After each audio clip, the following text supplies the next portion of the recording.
እስልምና ነው አሁን አንተ እየተከተልክ ያለው አውቀህ ነው ወይስ እንደዚሁም ከቤተሰብ ነው?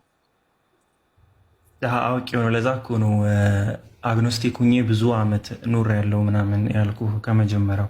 እኔማ ስላወቅኩት ነው የተከተልኩት፣ ግን የማውቀውን ነገር አይደለም እምነግርህ። እኔ ይህን አውቃለሁ ሳይሆን መጀመሪያ የሆነ ሰው የቆመበትን ነገር ይወቅ።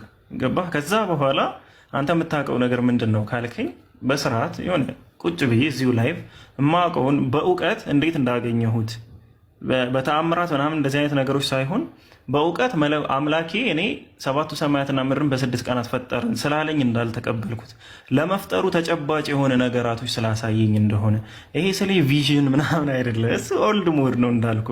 እሱ በቃ በጣም አሁን ላይ ይህን ስልክ ወስደ የዛሬ 2000 ዓመት መልሰ ብታሳያቸው ለእነሱ ተአምር ነው፣ አንተን አምላክ ሊሉ ይችላሉ፣ ይህን ስልክ ስላዩ ማለት ነው። ሰው እንደዛ ሳይሆን ግን በእውቀት አሁን ላይ ያለው ዘመን መሄድ ያለበት በእውቀት ስለሆነ በእውቀት ደግሞ አምላክ በእውቀት ገልጦልናል። ምንድነው የገለጠልን? ይህን ፈጠርኩ ይህን አልፈጠርኩ ምናምን ሳይሆን የፈጠረውን ነገር ለመፍጠሩ ውስጣዊ ሚስጥሮችን በመግለጽ አሳውቆናል፣ እሱ እንደሆነ ፈጣሪው ማለት ነው። ይህንን ግን የምልህ መጀመሪያ አእምሮህ ይሆናላ ፋሚሊ ከጫነብህ ማህበረሰብ ከሚጭንብህ የሆኑ አካላቶች አንተ አእምሮ ላይ ፎርም ካደረጉት ነገር ማስለቀቅና ራስን ችለ መቆም አለብህ። ክሪቲካል ቲንከር ስትሆን ማለት ለምንድን ነው ይህን ማደርገው? ቤተሰብ አድርግ ስላለኝ፣ ሃይማኖት አድርግ ስላለኝ ወይስ ትክክል ስለሆነ? ሁለቷም በጣም ይለያያል። የሆነ አካል ስላዘዘህ ነው ወይስ ትክክል ስለሆነ ነው የምታደርገው? ትክክል ለመሆኑስ ምንድን ነው ያየኋቸው ነገሮች? አምላኬ ይሄ ነው ብዬ ስቀበል እናት አባቴ ስላሉኝ ነው ወይስ የምርም አምላክ ስለሆነ ነው? አምላክ መሆኑንስ በምንድን ነው ልለየው የቻልኩት የሚለውን ነገር ስታውቅ ያኔ እሱ የፈጠረልህን ዓላማ ትቀበላለህ ወይም ታገኛለህ ማለት ነው። በምድር ላይ ምትክን እፈጥራለሁ ሲል ገዢዎች ነው ምድር ላይ የተፈጠሩት፣ አሳቢዎች ናቸው። ስምን በመሰጠት ነው ከመላእክት በላይ የሆኑት፣ በእውቀት ነው። ስለዚህ በእውቀት እነሱን ማየት መቻል ማለት ነው። እና ለዛሬ ነው ልልህ የምችለው። ክርስቲያን ነበር። ከዛ እኔ ባክግራውንድ ማውራት አልወድም፣ ምክንያቱም አምኜ የተከተልኩት ሃይማኖት ስላልነበረ የቤተሰቦች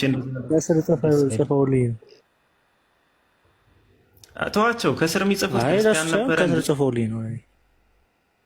ተዋቸው እነሱን። አንድ ነገር ልንገርህ ባይዘው በዚያው አጋጣሚ ማለት ነው የአንድ ሰው ፋሚሊ ምንም ጥቅም የለውም ለልጁ፣ ለሱ ብሎ ገነትም ገሃነምም አይገባለትም። እሺ አንድ ሰው ቤተሰብ አንድ ሰው ራሱ ነው ስለ ራሱ ለፋሚሊ ሰው ከነበር ካይ ወጣበት ምክር ጠይቀ እንደነገርኩህ ማወቅ ከፈለገ ስለ እኔ ነገሮች ችግር የለውም። ታላቁ እኔ ክርስቲያን ነበርኩኝ፣ ችግር የለውም። ጃቆያን እሱ አሁን እንደዚህ አይነት ነገር ለእኔ እኔ ፐርሰናሊ ነው የምልህ ብቸኛው ትርጉም አለው ብዬ አላምንም። አሁንም የሆነን ሰው አይዲያ አንተ ውስጥ ማስገባት ነው የሚሆነው። እኔ አሁን መጀመሪያ ምንድን ነው የሆንኩት? ኖርማሊ ፍሪ ነው የሆንኩት።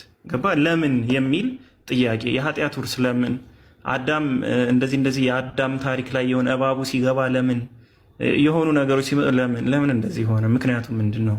ምክንያት ካለው በቃ ቢያንስ ከሃይማኖት አንድ ነገር ልንገር፣ 90%ቱን ማወቅ መቻል አለብህ፣ 10%ቱን ማመን አለብህ።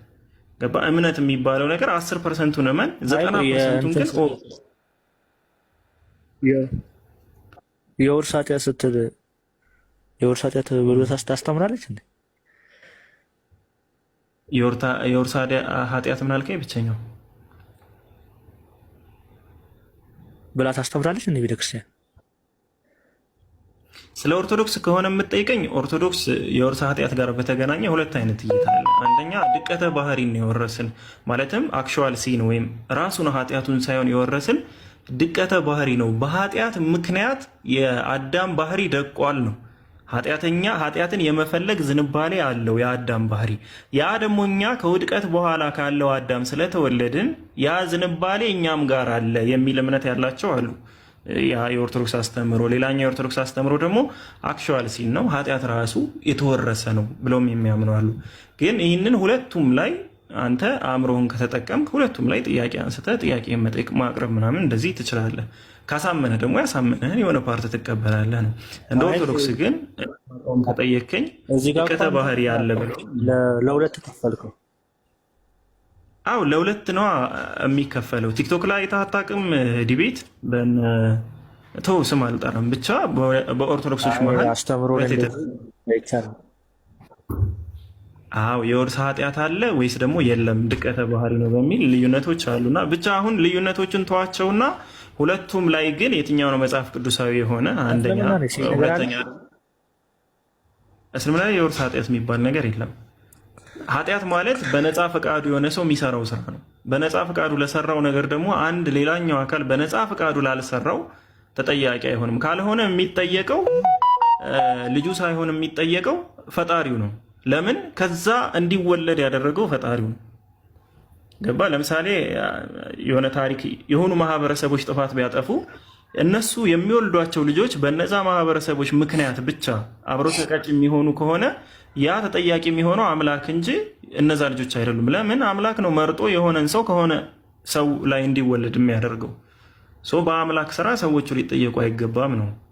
ይሄ የኔ ፐርሰናል እምነትም ነው። እስልምና የሚያስተምረው ላይም ደግሞ ልክ እንደዚህ ተመሳሳይ የውርስ ኃጢአት ምናምን የለም። ግን ውርስ ኃጢአት ምናምን እሱ ረዥም ነው። ተወውና እሱን መለኮት ላይ ብቻ መጀመሪያ አጥብብና ሀሳብህን ለምንድን ነው ማምነው? ለምንድን ነው እንድቀበለው ምክንያት የሆነ? ስለዚህ ምን ምልክት ሰጥቶኛል ነው እንድቀበለው የሚያደርግ ምን ምልክት ሰጥቶኛል? በቃ ያንን ከተረዳህ ሌላው በሙሉ ቀላል ነው የሚሆነው። ሌላውን ማረዳት ፍትሃዊ ነው ወይስ አይደለም ከአምላክ ባህሪ እስልምና